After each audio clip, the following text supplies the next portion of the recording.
Para sa mga nakikisimpatya kay Piolo Pascual, malaki ang pinsalang ginawa ng tell-all vlog ni Bibi Gandang Hari sa A-lister actor. Sa kanyang two-part vlog noong April 28 at May 22, inilahad ni Bibi Ganda ang romantic encounter ni Rostom Padilla sa isang famous actor sa San Francisco sa California noong 2001. Itinago pa ni Bibi Ganda sa mga pangalang David at Jonathan ang mga tauhan sa kanyang kwento.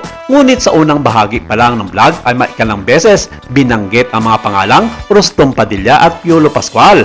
Sa kabila ng mga pasabog ni Bibi Ganda, tahimik lamang si Piolo Pascual at tuloy ang normal na pamumuhay ni Papa P.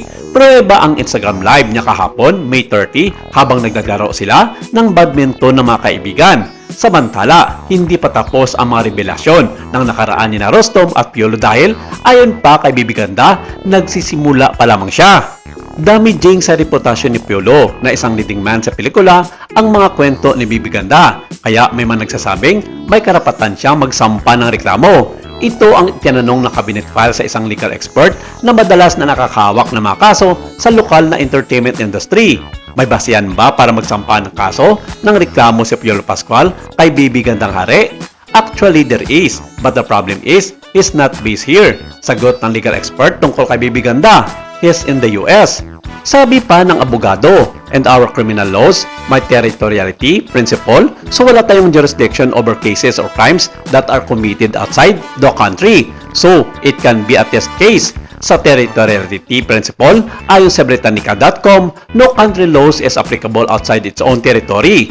If a cross-border situation arises, a connection factors are required to determine the relevant law to be applied in this situation. Ang malinaw ayon sa legal expert ay pasok ito sa kasong cyber libel. This is cyber libel. Technically, Bibi Gandang Hari can be responsible for it. But there is no jurisdiction up to now. Yun ang problema. Dapat yung krimen sa Pilipinas ginagawa at nandito yung tao. Nakadepende raw ito sa gagawin ng Supreme Court. But I don't know how the Supreme Court will act on cases like this because of the revised penal code provision natin on the doctrine. Meaning, dapat nandito yung offender at yung offended party. Dito ginagawa yung krimen. That's how it goes. Yun ang question ngayon dyan. How the Supreme Court will rule on that so that a gray area because it hasn't been done yet. Yan ang kulang natin. Dagdag na paliwanag ng legal expert. But if the question is, if it's a cyber libel, definitely yes. Naniniwala naman ang legal expert na hindi pag-aaksaya ng panahon ni Piolo Pascual ang tell-all vlog ni Bibi Gandang Hari sa kabila ng panawagan ng ilan sa mga kanyang fans.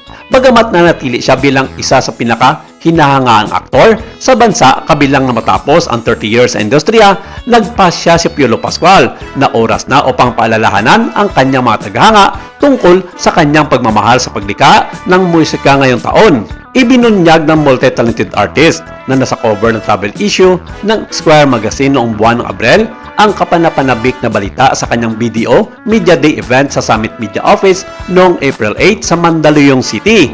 Ngayong taon ay minarkahan ang kanyang unang all duets album kasama ang nangungunang OPM artist na bansa kabilang ang kanyang anak na si Inigo Pascual. Sa Square Philippines event, ipinalawanag din ni Piolo kung bakit 6 na taon nang ginagawa ang kanyang album.